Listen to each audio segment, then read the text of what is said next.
gusto niyang mahasain Ayan, na artista talaga. Sino? Bukod kay Mark Bukod kay Salvador. Mark, kasi may asawa na.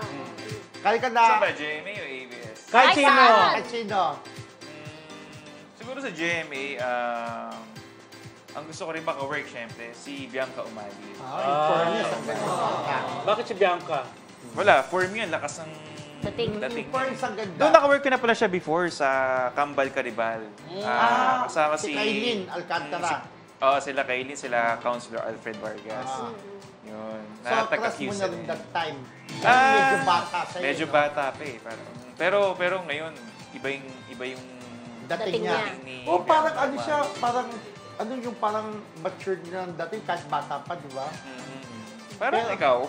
Oo naman. Pero Andrew Gan, kontento ka sa nangyayari sa karir mo? Kumbaga, nasa August na tayo ng 2023. Kumusta? Ako so far, Tito, sobrang grateful ako kasi like sinasabi ko, araw-araw ang daming nag-artista, So ako, last year, kakatapos ng Too Good To Be True, ito yung Katniel Soap. So, hit din yung show na yun. And malaki yung naitulong po niya sa akin. Kaya kung bakit nasa Royal Blood ako ngayon. Dahil yung EP namin doon is fan ng show. Fan ng Too Good To Be True. Tapos napanood ka niya doon. Siguro. Kinuha ka, di ba? Parang ganun. Kasi ibig sabihin, maganda yung ano mo. Oh, pero yun ba ang Working reason? relationship sa kanila. Yun ba reason, Andrew, kung bakit parang limited ka sa pagpapasexy, hindi all out? Because meron ka rin mga projects na Serye, oo. Actually, yan yung gusto ko rin i-clear.